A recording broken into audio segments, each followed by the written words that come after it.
we're going to dive into the economic and lead generation model of the millionaire real estate agent. As a 95 plus $1 million a year producer who runs a successful real estate business and team, how important, like what kind of role does this model play in your everyday life and your discussions? It 100% drives my business. I think if more realtors focused on what can they do to deliver a wow experience in such a way that bring 5 other people in when that client recycles into the funnel, that is the quickest way, right, to grow your business. And service, let that service go. is so important. I mean, our two big vision for the next year and what we're going to focus on is service and automation. I have a database of 17,000 people. They say 6 to 7% of those people will probably buy or sell, right?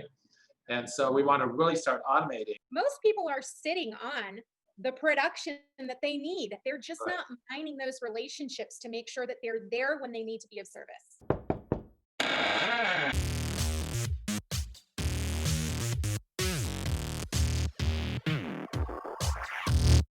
Welcome back. We are here again with Martin Bouma of the Bouma Group Realtors, Keller Williams, Ann Arbor. Martin, how are you today? I am doing great. How about yourself? I'm doing fantastic. So today we're going to dive into what I think is the most influential business conversation that I ever have with real estate agents. And I get to have it every year, if not more than that. We're going to dive into the economic and lead generation model of the millionaire real estate agent. Yeah. All right. So Martin, the first question I want to ask you is, as a 95 plus $1 million a year producer who runs a successful real estate business and team, how important, like what kind of role does this model play in your everyday life and your discussions? It 100% drives my business because every part of the way, it lets me talk about how realistic I am about what my goals are, right? And so just to share with you, my goal for next year is 109 million, which is 3 million GCI. And so what I've done is I've figured it out to where I want a profit of $1 million. And I know what my expenses are, what my cost of goods are, whatever. And I now have to work backwards. So, it's really easy to say, I want to make this, but how are you going to get there? I always tell people, you have to have a plan, right? So I know on my team, 45% of the business comes from the listing side, 55% comes from the buyer side. And so what I do, I start plugging in. So let's say you want to do $500,000 GCI or whatever. You figure out what your average commission has been for the last year. Let's pause there too, because so many people ask me this question and it always shocks me. What is GCI, right? So GCI is gross commission income. So when Martin is saying $500,000 in GCI, he's talking about, in a perfect world, if you charged 3% on the volume that you do every year, that number is your GCI. It's before your broker gets their hands on it, before it goes anywhere else. That's your GCI. Okay, go ahead. And so our commission, my average commission per transaction is $10,300. It's probably a little bit higher, but I'm just being conservative.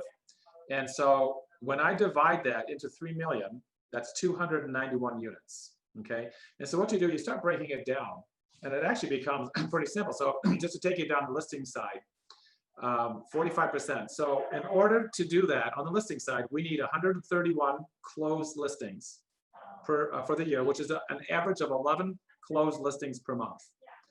Then I break that down. That means about 80% of the listings that we take will sell. And so that means we have to have 164 listings taken, okay, which is 13.6 per month. Our conversion ratio is about 70% from listing appointments to listings taken, which means we now have to go on 234 listing appointments per year, 19.5 per month. That's the number that I focus on, okay? So I know that every single month, I have to go on average on 20 listing appointments per month. And now what I've also done, I've calculated out over the year how many based on percentage of business done each month, right? So I don't say I need to do 20 appointments in January because typically we don't do that much of the business in January, right? I always figure my numbers on 15% of the business gets done in the first quarter, 20% gets done in the fourth quarter, and then the second and third are about 32%, 33% on average. Okay, so I calculate that out for the year based on the percentage for that month. Okay, so a few really key points that I just want to point out to folks here, right? We started with the amount of money we want to net, okay? And this is a really important concept for everyone to understand. This is where it starts. When you're an agent, well, let's say you're coming into real estate from another industry and you're leaving a salary position. you know what you need to make and what Right. you want to make in order to make ends meet and be able to stay in the industry. Same thing with, you get married or you have a baby and, expenses increase.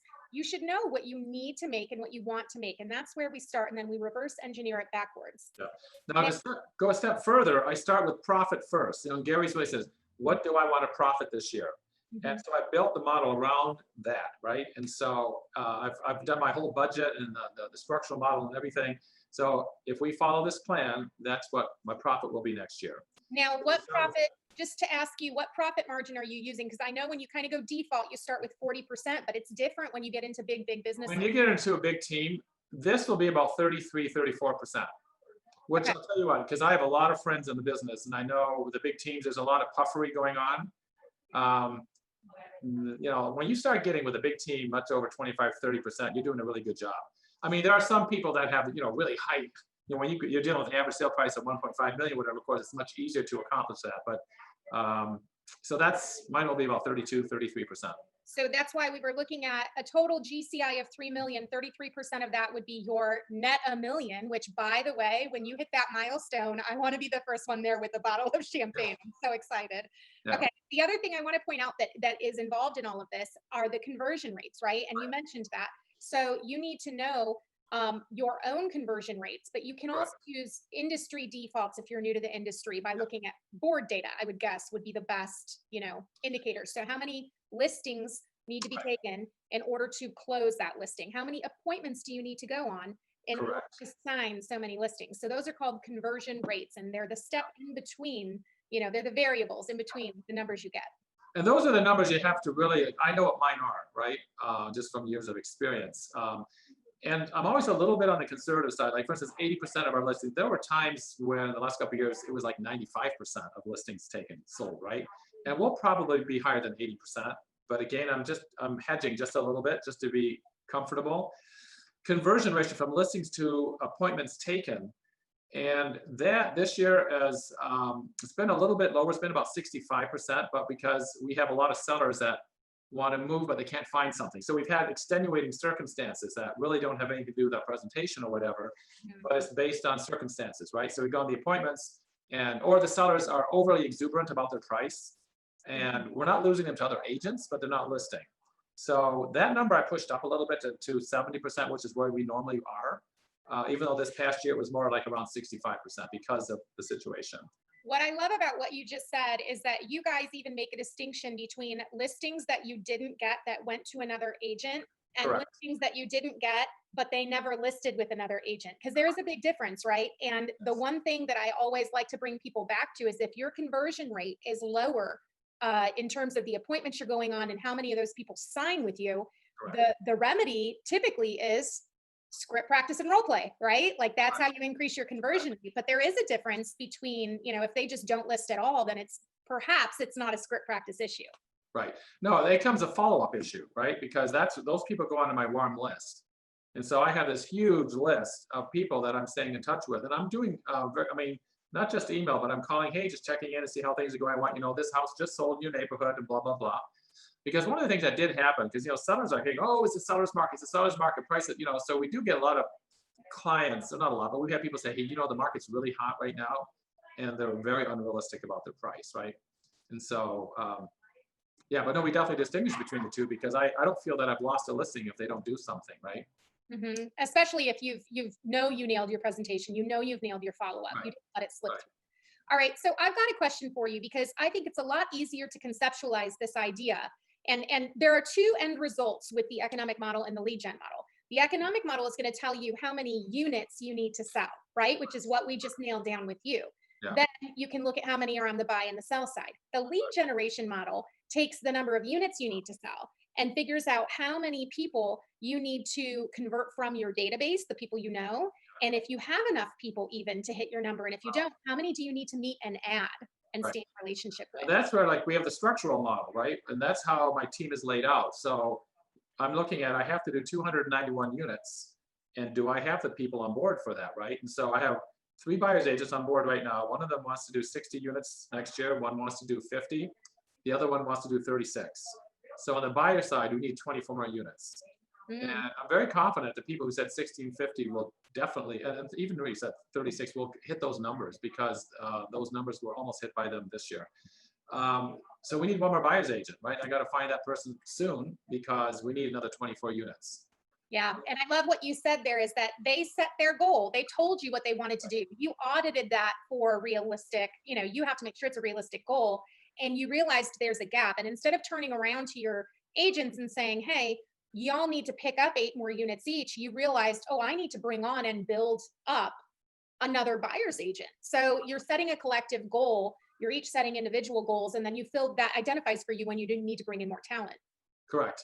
Yeah, because and that's the one thing, I think a lot of people make, they put pressure on, hey, I need you to do this, I need you to do that. And I've learned you can do that all day long, but if it's not their goal, it doesn't matter, right? Because we'll have some people that say, well, okay, I want to do 36. I said, so what are you going to do if you don't hit that? I said, well, I'm fine with 24.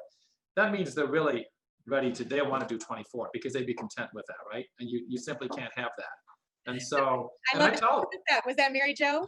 So yeah. Hi, Mary Jo. Put you back in the conference room. But so that's why it's really important. And we tell them, listen, we are building our model and budgeting our expenses and everything based on you guys doing that, right?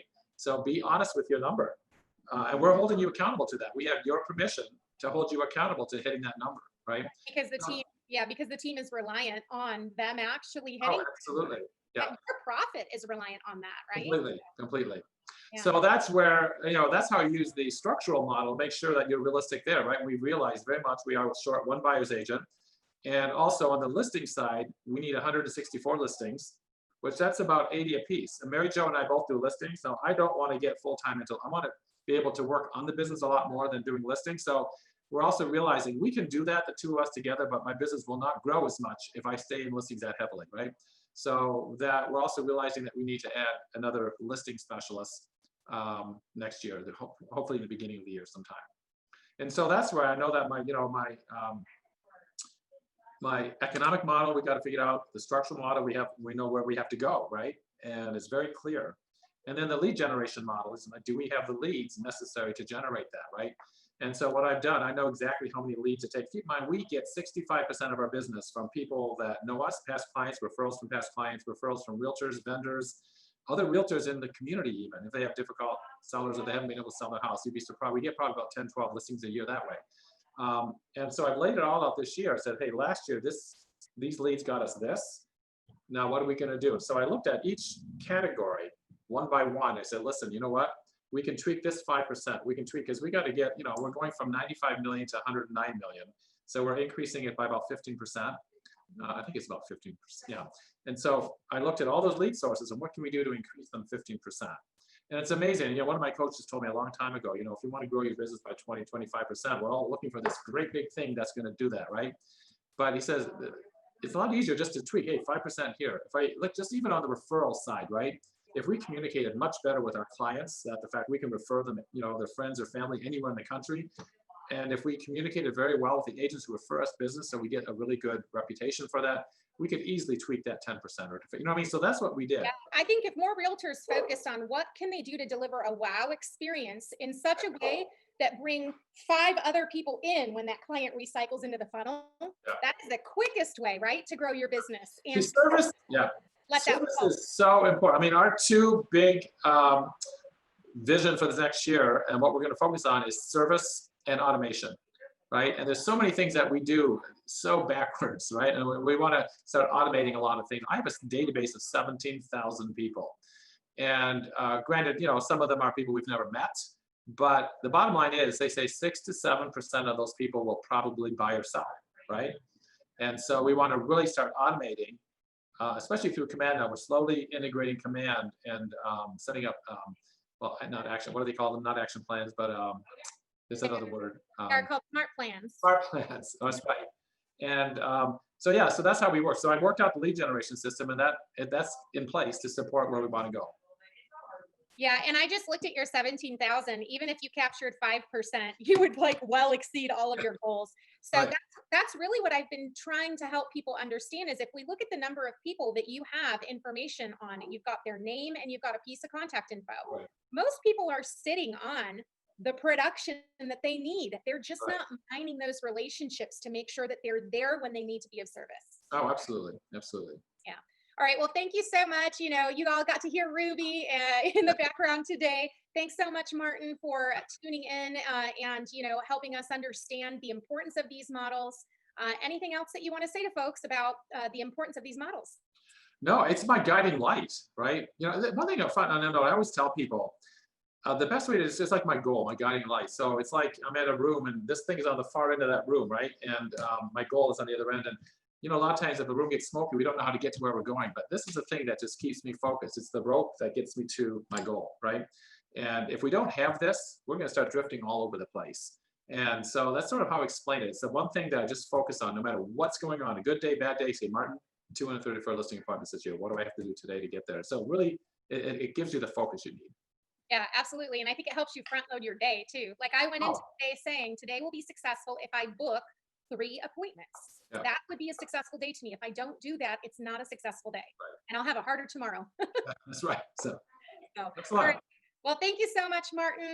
Martin Bouma of the Bouma Group Realtors. My name is Danielle Hayden. I'm team leader of Keller Williams Ann Arbor, and we'll catch you next week. It sounds good. Hey, bye-bye.